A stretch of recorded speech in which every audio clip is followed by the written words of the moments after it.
Shalom, shalom, and welcome to this evening's Torah and Customs class. We're delighted that you're joining with us, because tonight we have much to study. The reading is called Aharei Mot, and it's in the book of Leviticus. Let me pull that up. I had that information here. Bear with me. Sorry. Leviticus chapter 16, verse 1 through chapter 18, verse 30. Also, there are other Torah readings pertaining to our upcoming holy day feast, Pesach, the Passover. Check out our website so that you can study ahead and know what Passover is about. Just go to the website, tzion.org, click on Torah reading schedules, and you'll find it there. All right. Welcome again, and we're going to get started here shortly. Please stand by.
Shalom Aleichem. That means peace unto y'all. You know that Moses was from Texas? We can prove it right there because it said peace unto all of you, upon y'all. So we're going to be studying today the Parsha from Leviticus chapter 16, beginning in verse 1. And we're going to read the what Moses' instructions were after the death of Aaron's two sons that I guess you could say they offered strange fire before Yahweh. That's what God called it, was strange fire.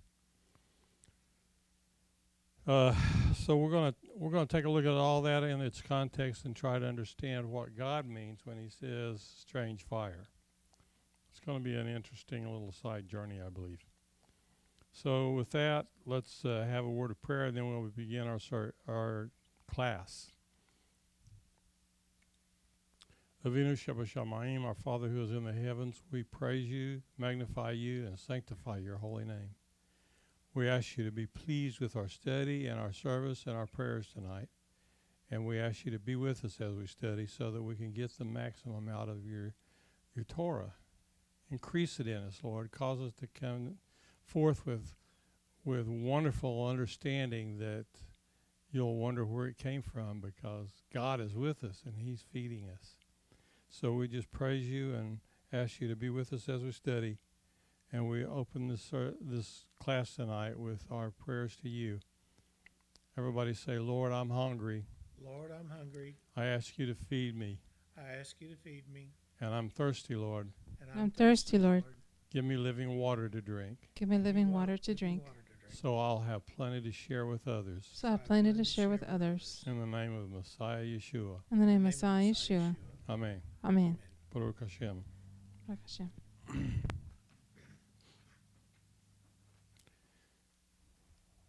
Well, from last Sabbath's morning class, boy, did I get a lot out of that class. I learned a lot in that class, and I read that scripture probably, 50 times. And I didn't get the big news flash that comes with it. And it was about the necessity for the priesthood and what his role is in the office of priest and cleansing of the people when they make sins. They get unclean, and he's to proclaim your cleanliness, your uncleanness has been removed and your sins absolved. And that way they become a part of the priesthood, holy nation. Anyway, we see then that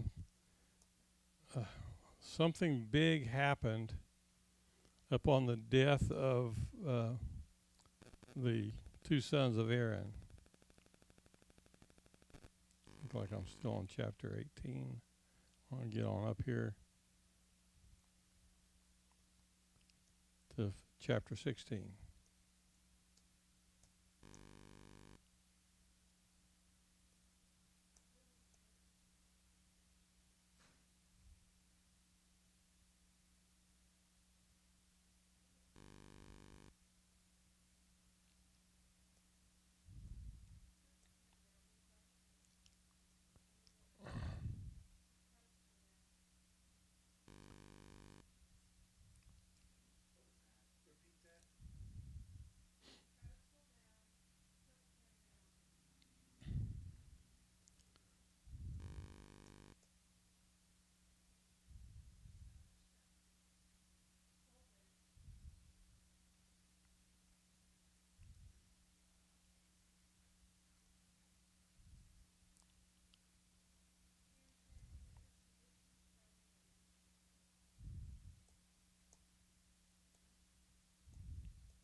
Okay, finally I'm getting it to scroll in like I wanted it to.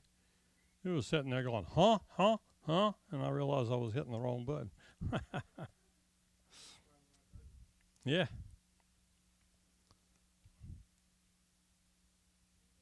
All right, here it is. No, it jumped to 14. Why did it do that?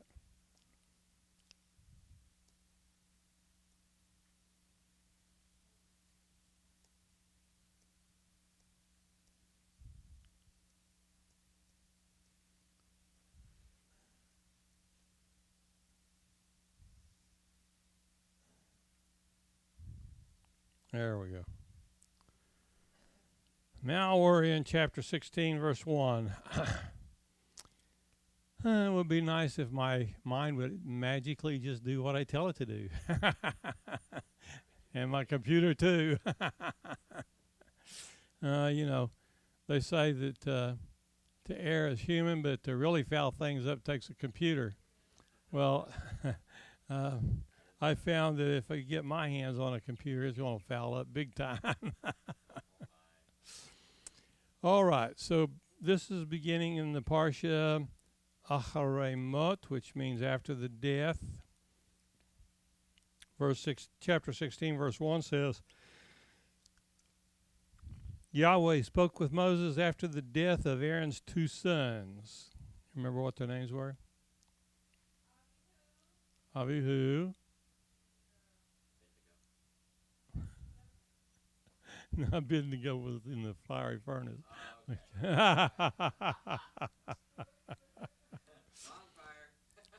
Avihu and I'll tell them here in just a couple of minutes. My brain's not pulling it up right now. So in verse 2, Yahweh said to Moses, tell your brother, Aaron. This is after the sons of Aaron tried to sacrifice before Yahweh, and he struck them with lightning right there. It was a supernatural death.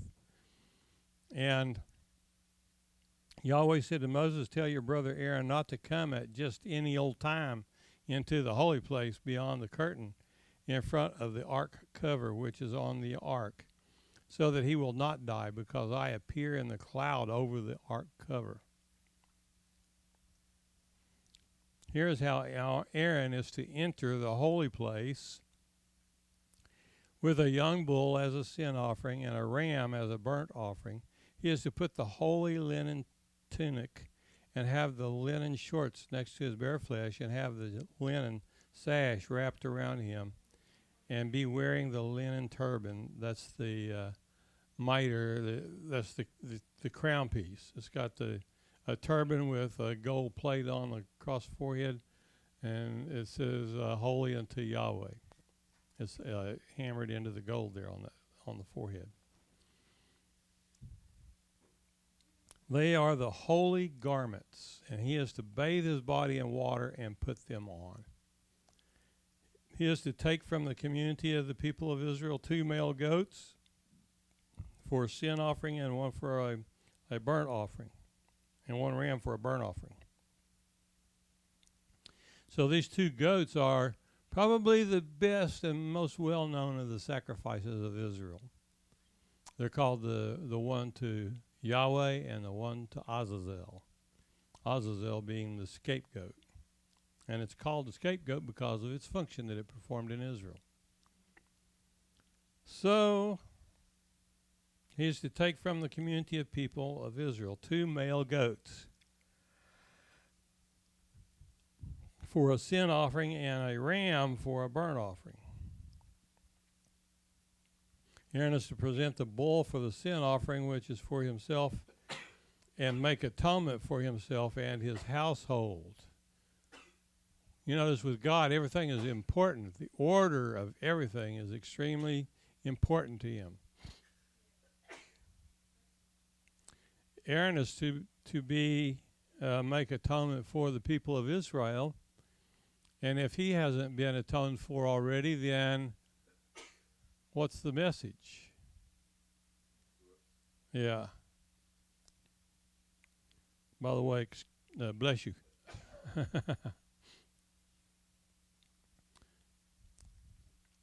He is to take the 2 goats and place them before Yahweh at the entrance to the tent of the meeting. And then Aaron is to cast lots for the 2 goats. 1 lot, that's like drawing straws, okay? It's 1 lot is for Yahweh, and the other is for Azazel. Aaron is to present the goat whose lot fell to Yahweh and offer it as a sin offering. But the goat whose lot fell to Azazel is to be presented alive to Yahweh, to be used for making an atonement over it by sending it away into the desert for Azazel. Then we go on to verse 11. Aaron is to present the bull of the sin offering for himself.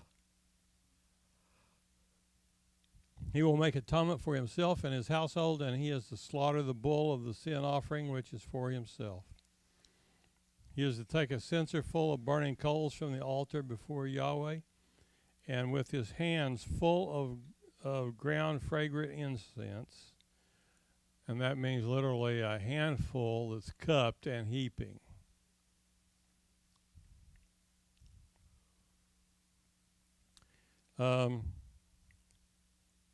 Hands full of the ground fragrant incense, bringing it inside the curtain. He is to put the incense on the fire before Yahweh, so the cloud from the incense will cover the ark cover, which is over the testimony, in order that he not die. He is to take some of the bull's blood and sprinkle it with his finger on the ark cover towards the east, and in front of the ark cover. He is to sprinkle some of the blood with his finger 7 times. Next, he is to slaughter. Now, you're going to have to use your imagination pretty good here to follow all this.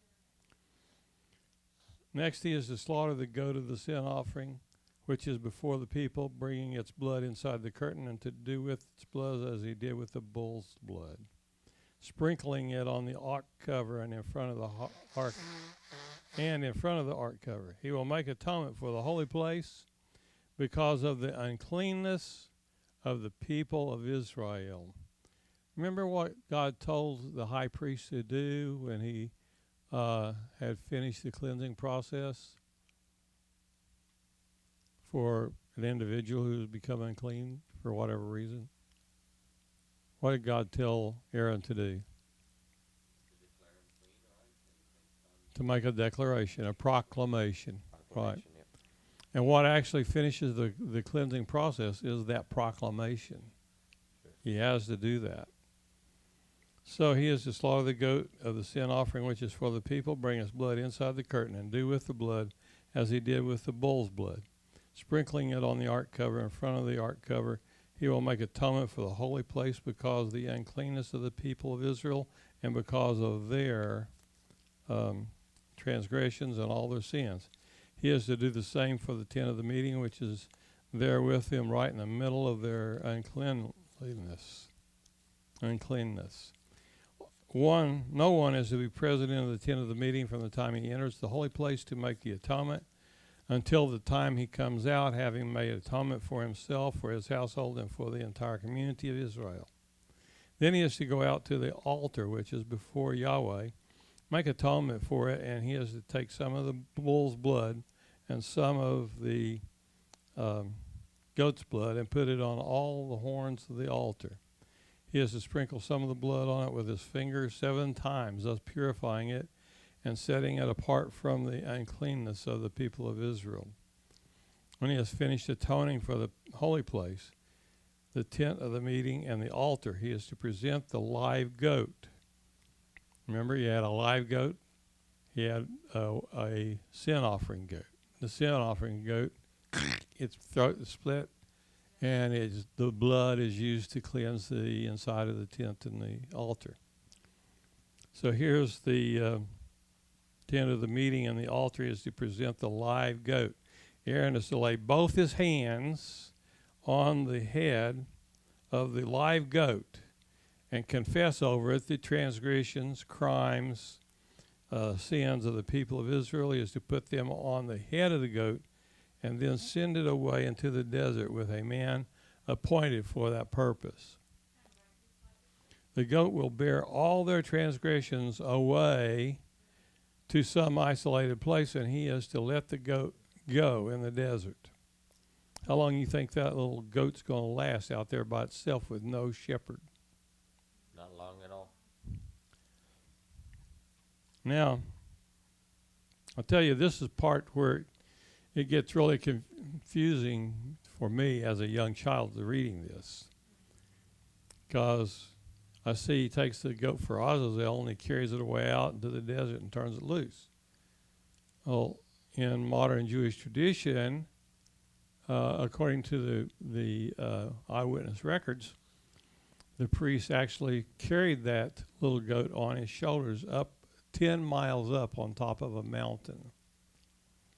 And there, on the edge of the precipice of a cliff, he confesses the confessions and prayers that he's supposed to make there.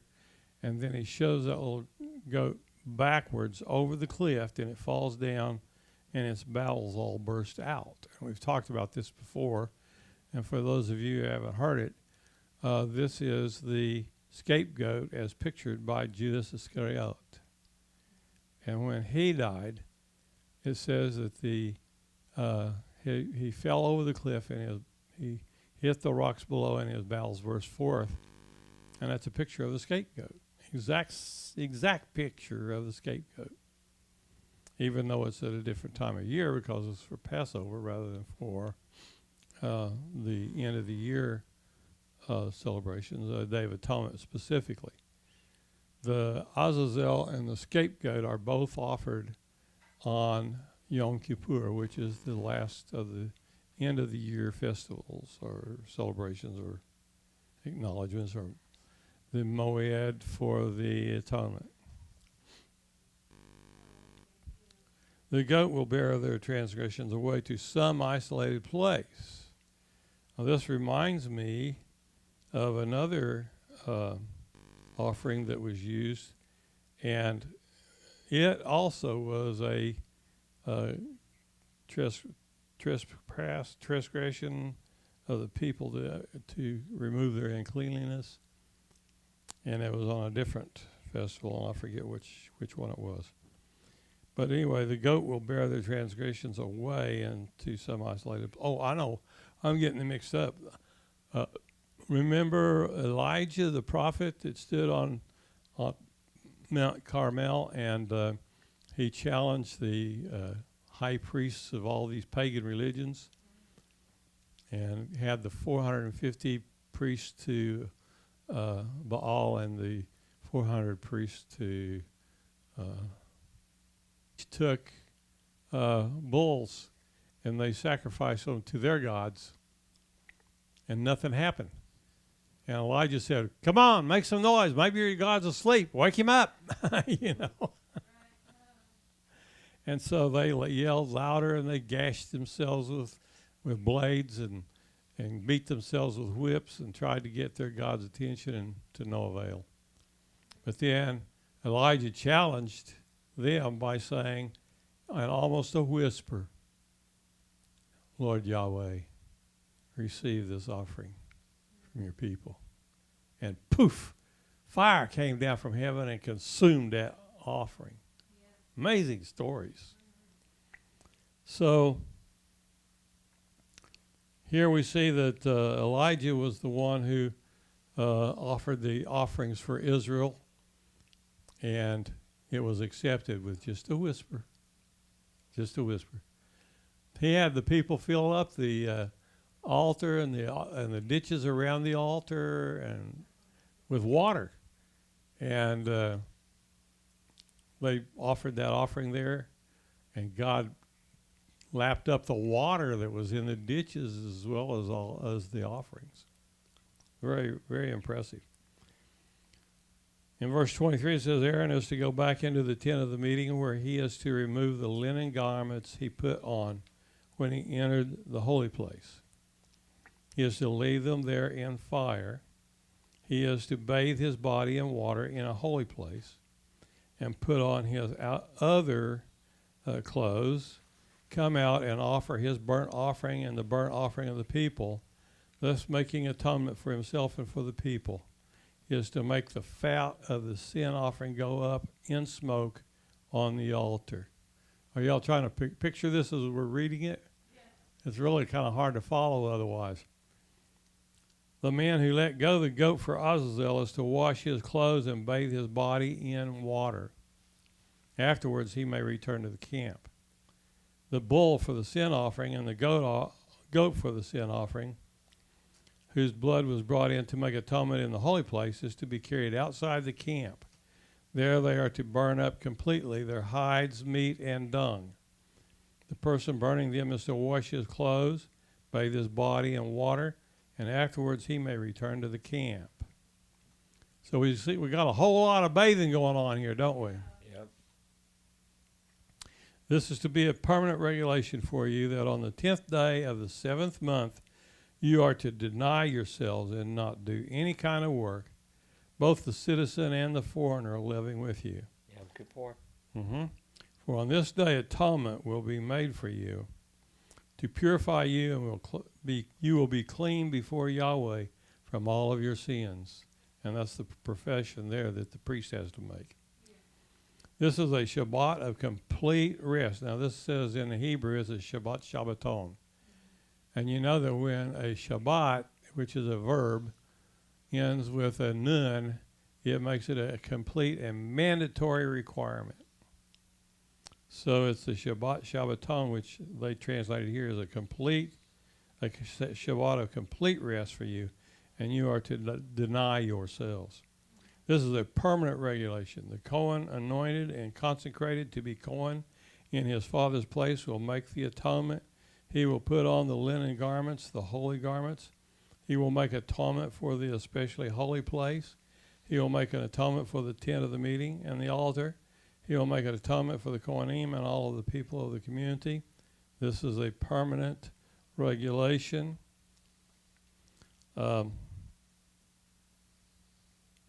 It's for you to make atonement for the people of Israel, because all of their sins... because of all of their sins. Because of all their sins once a year. Moses did this as Yahweh had ordered him. Now, in Israel today, we, on the Day of Atonement, is the most holy day, and we are required by law to go to the Yom Kippur service. And in doing so, we are making this atonement run, and we understand that at the end of Yom Kippur is the perfect time to die. Why? Any ideas? Because your sins are forgiven. Because their sins are forgiven. And they will get to go stand before the King of Kings, the Holy One, blessed be He, with their uncleanness gone. And so they pray that they will not make a mistake before next Yom Kippur.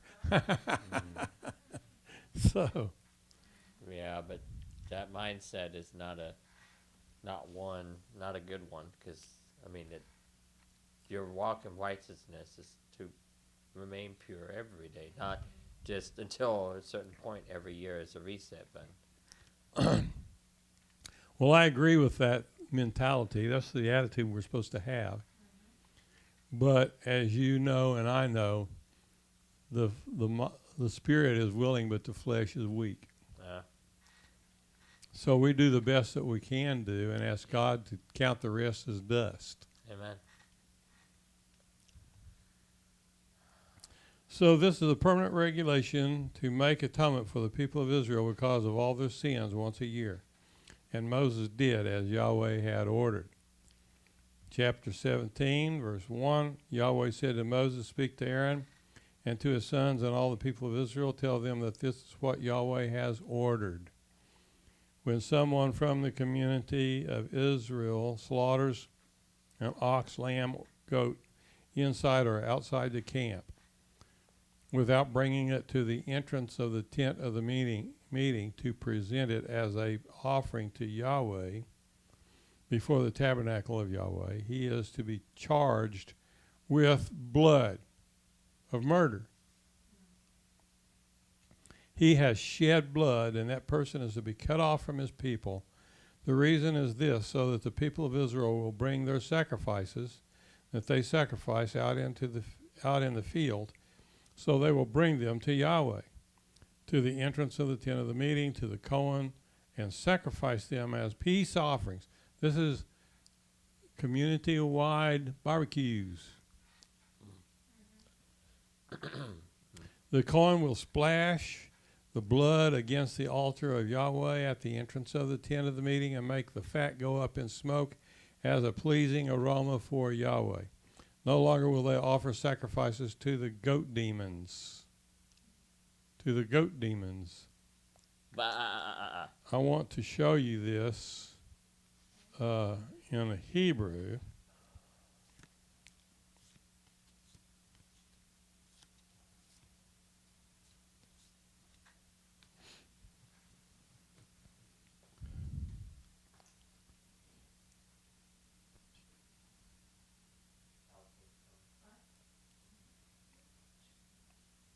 Okay, now if you'll look,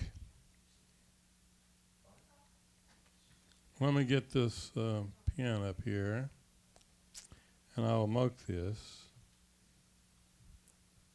unto, so that they shall offer no more their sacrifices unto devils, and that's HaShirim. HaShirim.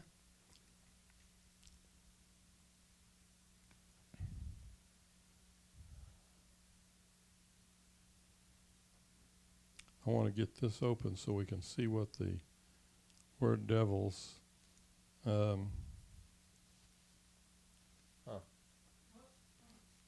Okay.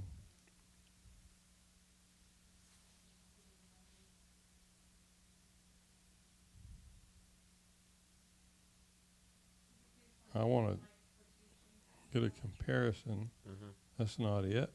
Let's go back over here.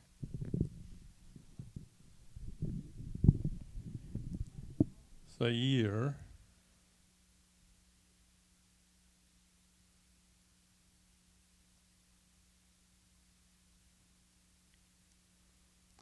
Okay.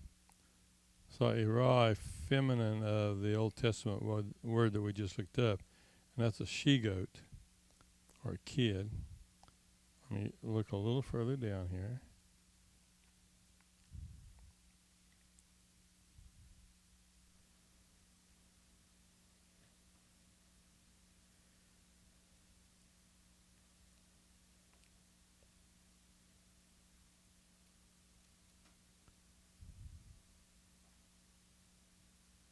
Okay, this isn't where I found it.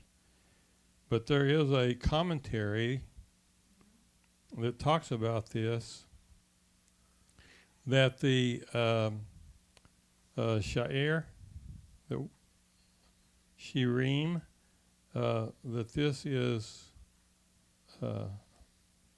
translated as a mistake at one point, meaning it's the same as, it sounds the same as the word for goats, for the sacrifice of goats. And so they said that this particular place in the Bible where this was at, and it may be this one that it's talking about, I can't remember now, but it said that the Shirim was a translation error. It was a mistake. And that it has the same phonetical sound as devils, as the word demons. Yep, that makes more sense. Mm-hmm. Still same meaning. We get it. And apparently it's intended to be that way because this is translated this way here, and it is in the Hebrew text that way.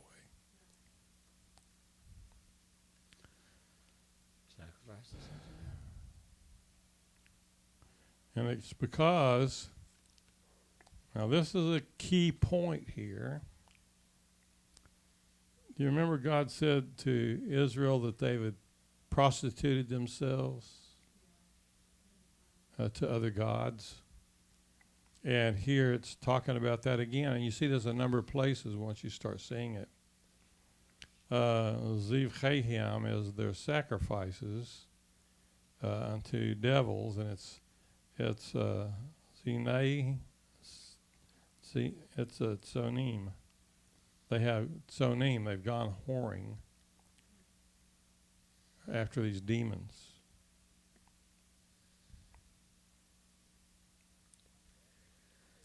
Wish I could remember everything I've studied. I could tell you a whole bunch of stuff.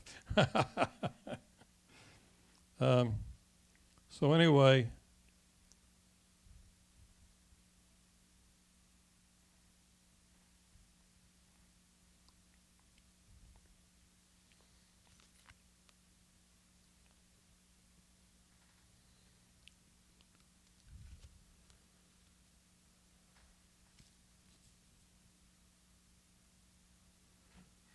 so God essentially is saying in this section, He doesn't want us to be eating these things just anywhere, but He wants them to be brought before Him on behalf of all of Israel as a sacrifice unto Yahweh. And that's the way you avoid getting into this whoring after these demon gods. Just to remember that they are the inferior gods, and Yahweh is the superior God. Amen. So if they eat it without bringing it to the entrance of the tent of the meeting to Yahweh, that person will be cut off from his people. When someone from the community of Israel or one of the foreigners living with you eats any kind of blood, I will set myself against that person who eats blood and cut him off from his people. I will tell you that I have seen with my own eyes and experienced with my own eyes a man who called himself a Christian who, when he sacrificed a pig, slit the pig's throat and drank its blood. Right there in front of everybody. And that's a remnant of pagan worship. God said you don't have to even eat the blood of the clean animals, let alone the unclean animals. He says, I will set myself against that person who eats blood and cuts him off from his people, for the life of a creature is in the blood. And I've given it to you on the altar to make atonement for yourselves, for it is the blood that makes atonement because of the life. This is why I told the people of Israel, none of you is to eat the blood, nor is any foreigner living with you to eat blood. And so even if this wasn't a demon religion that this guy was following and practicing right there in Christianity, it was still contrary to God's instructions, clearly contrary. When somebody from the, oh, by the way, have you ever heard of blood pudding?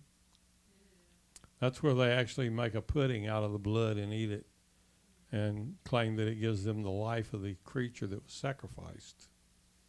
God didn't want us to take the life from bulls and goats and consume it, claiming it gives you any power of any kind, because it doesn't. So when someone from the community of Israel or one of the foreigners living with you hunts and catches game, whether an animal or a bird that may be eaten, he is to pour out his blood and cover it with dirt, with earth. For the life of every creature is blood, its blood is life. Therefore I say unto the people of Israel, you are not to eat the blood of any creature, because the life of every creature is its blood. Whoever eats it will be cut off. Anyone eating an animal that dies naturally or is torn to death by wild animals, whether he is a citizen or a foreigner, is to wash his clothes, bathe himself in water, and he will be unclean until evening. Then he will be clean. But if he doesn't wash or bathe his body, he will bear the consequences of his wrongdoing. God's serious about this. By the way, this word that says torn, there at the top of the page, that is the Hebrew word treif. Treif means unclean. By whatever means it's unclean. So, if it's torn or it dies naturally, it is treif. Whether he is a citizen or a foreigner, he is to wash his clothes, bathe himself in water, and he will be unclean until evening, and then he will be clean. But if he doesn't wash them or bathe his body, he will bear the consequences of his wrongdoing. Continuing in chapter 18, verse 1. Yahweh said to Moses, speak to the people of Israel and tell them, I am Yahweh your God. You are not to engage in the activities found in the land of Egypt, where you used to live. You are not to engage in the activities found in the land of Canaan, where I am bringing you. Or are you to live by their laws? You are to obey my rulings and my laws and live accordingly. I am Yahweh, your God. What an honor. Mm-hmm. You are to observe my laws and rulings. If a person does them, he will live, have life through them. I am Yahweh. None of you is to approach anyone who is a close relative in order to have sexual relations. I am Yahweh. You are not to have sexual relations with your father. You are not to have sexual relations with your mother. She is your mother. Do not have sexual relations with her. You are not to have sexual relations with your father's wife. That is your father's prerogative. You are not to have sexual relations with your sister, the daughter of your father or the daughter of your mother, whether born at home or elsewhere. You do not have sexual relationships with them. You are not to have sexual relations with your son's daughters or with your daughter's daughters. Do not have sexual relations with them, because of their sexual disgrace will be your own. You are not to have sexual relations with your father's wife's daughter, born to you, to your father, because she is your sister. Do not have sexual relations with her. You are not to have sexual relations with your father's sister, because she is your father's close relative. You're not to have sexual relations with your mother's sister, because she is your mother's close relative. You're not to disgrace your father's brother by having sexual relationships with his wife, because she is your aunt. You are not to have sexual relationships with your daughter-in-law, because she is your son's wife. Do not have sexual relations with her. You're not to have sexual relationships with your brother's wife, because this is your brother's prerogative. You're not to have sexual relations with both a woman and her daughter, nor are you to have sexual relations with her son's daughter or her daughter's daughter. They are close relatives of hers, and it would be shameful. You're not to take a woman who is to be a rival with her sister and have sexual relations with her while her sister's still alive. You are not to approach a woman in order to have sexual relations with her when she is unclean from her time of nidah, the menstrual cycles. You are not to go to bed with your neighbor's wife and thus become unclean with her. You are not to let any of your children be sacrificed to Moloch. Who was Moloch? Well, he was that big bronze idol that has his hands cupped and held upward like this. And they build a fire under his arms and his body until he begins to glow red. Then they will lay their babies, infant children, and even older children in his blazing red arms and hands as a sacrifice to this pagan deity.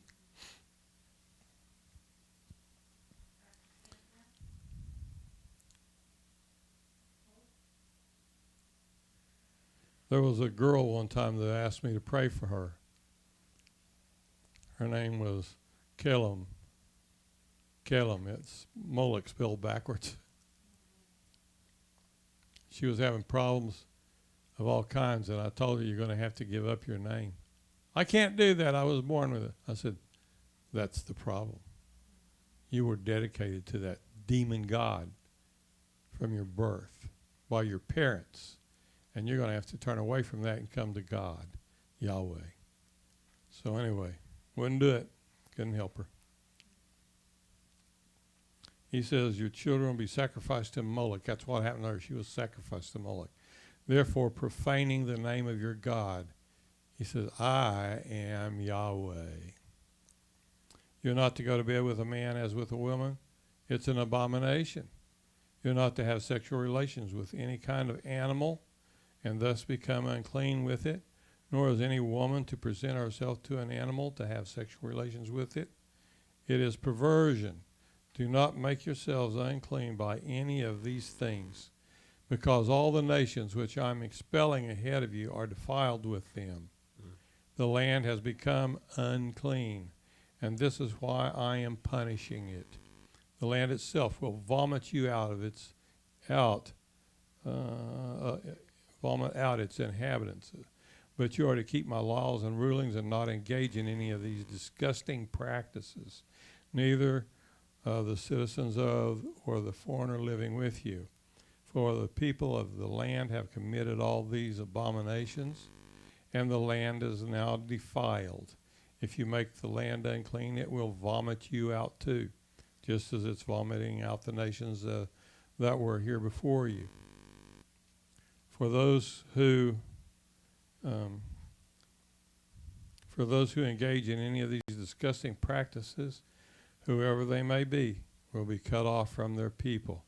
So keep my charge not to follow any of these abominable customs that others before you have followed, and thus defile yourself by doing them.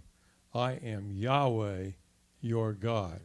I would like to point out to you that witchcraft is the practice of worshiping demons, and that they do all these disgusting things. Even today, here in modern America, they do these disgusting things. And so God does not want us to pay any attention to them. They are weak in fear and defeated already in God's sight. So keep my charge not to follow any of these abominable customs that others before you have followed, and thus defile yourself by doing them. I am Yahweh, your God. Well, that's basically our Torah section for tonight. It's a brief one, though. Don't rest too easy. Next week's a double. No, It's not? no, not during the leap years. We're in a leap year? Yes. I didn't know we were in a leap year. Yeah. That's news to me. Next week's Parsha is Kedoshim.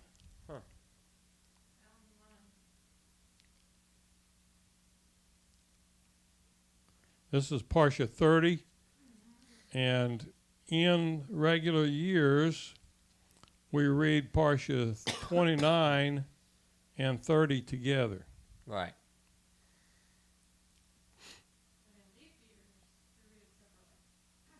I didn't know we were in a leap year.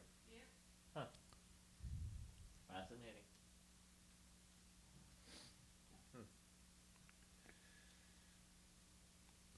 So this is Leviticus chapter 30, and it's going to begin to talk about the worship of idols and metal demon gods. Leviticus 19. Yeah, that's Leviticus 19, verse 1 through whatever. And it's interesting today when I saw that, because working in computer exorcisms, I've seen how people have turned their computers into their metal gods. Mm-hmm. And it's made a reflection for me. It's something as well to work on, to stay away from it. Sure. Break myself away from such Put your shields up. Yep.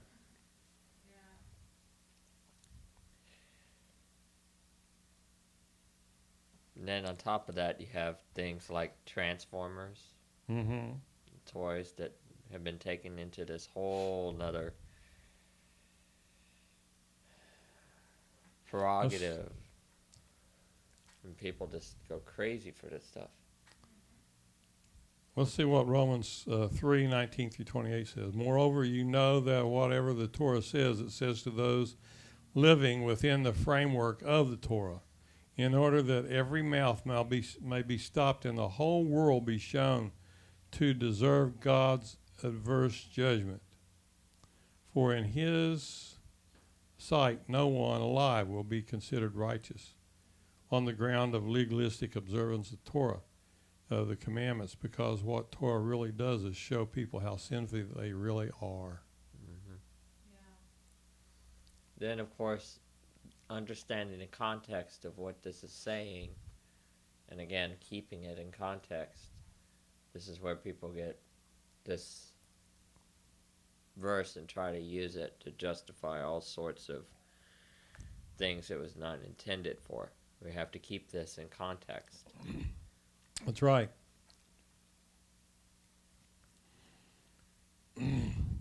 The Romans continues, but now quite apart from Torah, God's way of making people righteous in his sight has been clear. Although the Torah and the prophets give their witness to it as well.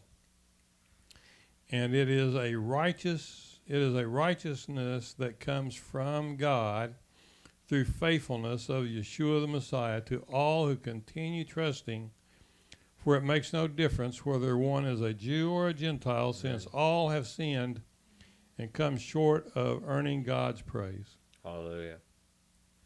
By God's grace, without earning it, all are granted the status of being considered righteous before him through the act redeeming us from all of our enslavement to sin that was accomplished by the Messiah, Yeshua. God put Yeshua forward as the kapara, the covering for sin, through his faithfulness and respect for his bloody sacrificial death. This vindicated God's righteousness because his forbearance he had passed over with neither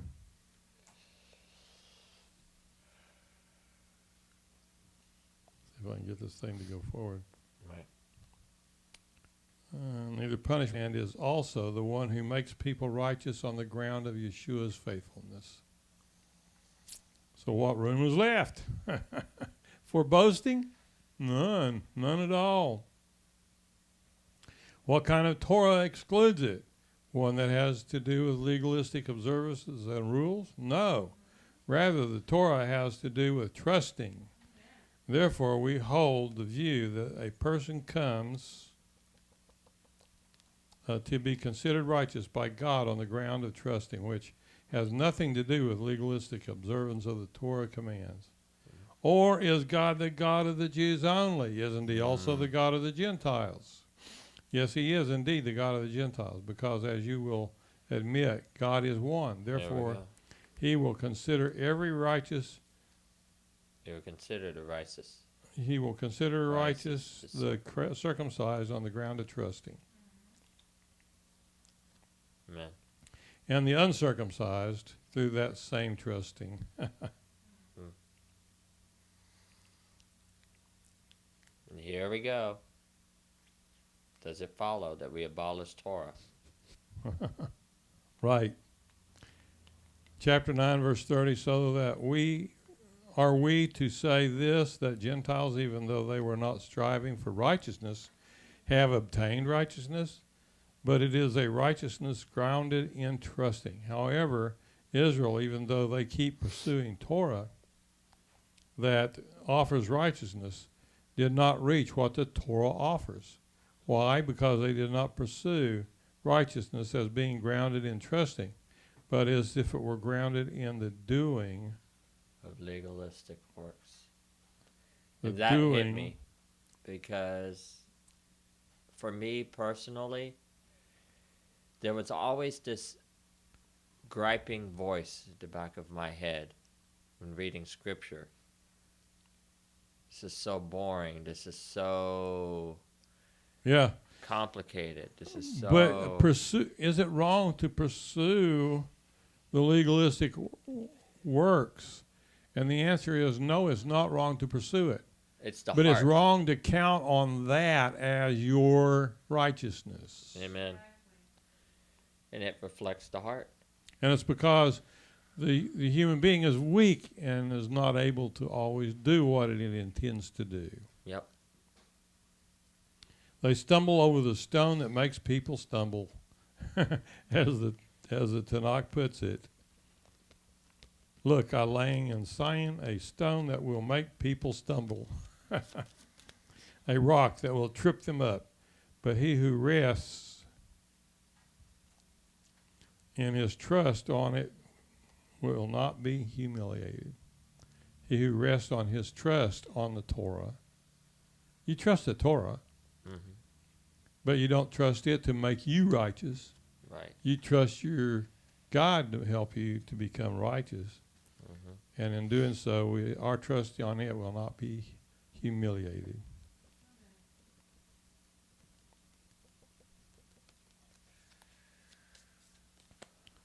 Here's another one. 1 Corinthians chapter 5.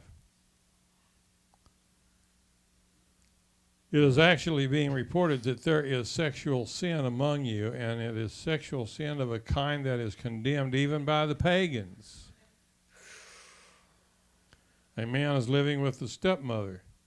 Oy gavalt. And you say proud.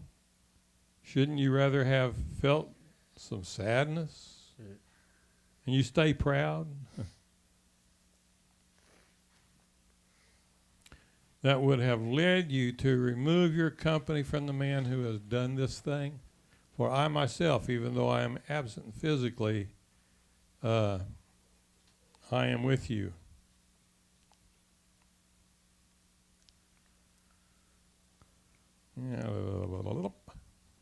I have already judged the man who has done this, and as if I were present. In the name of the Lord Yeshua, when you are assembled with me present,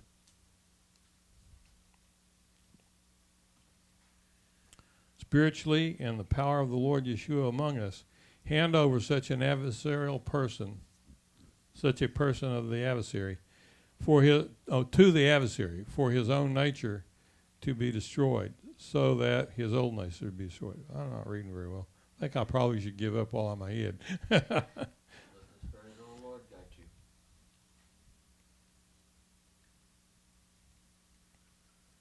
So that his spirit may be saved in the day of the coming of the Lord. Your boasting is not good. Don't you know the saying, it takes only a little chametz, leavening, to leaven a whole batch of dough. Get rid of the old chametz so that you can be a new batch of dough, because in reality you are unleavened. For our Pesach lamb, the Messiah, has been sacrificed. So let us celebrate the Seder not with leftover chametz, the chametz of wickedness and evil, but with the matzah of purity and truth. Amen. In my earlier letter I wrote to you, so this is probably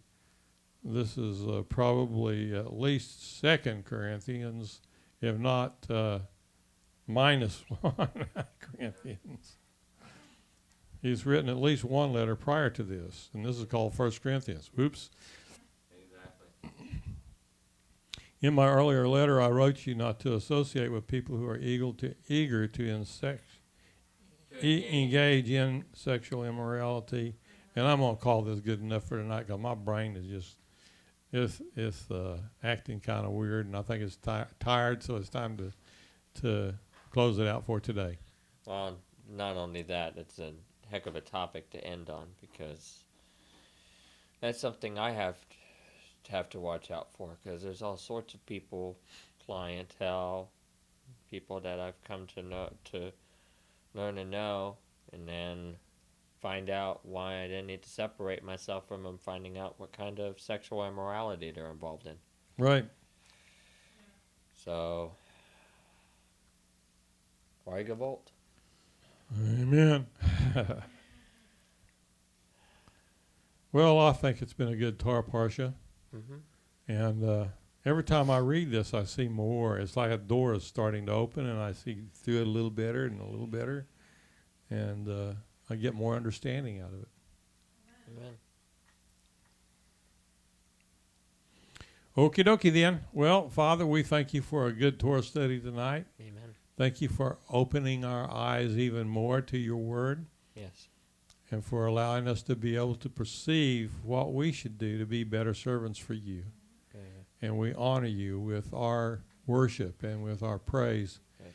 and with our prayers and with our thanksgiving. Hallelujah. In the name of our Messiah, Yeshua. Amen. Amen. Well, God bless you all. Till I see you next time, I hope that you got something out of the Torah study today. And if you didn't, pray over it. Go back over it again. You'll probably see it next time, okay? Amen. Well, hallelujah. See you next time.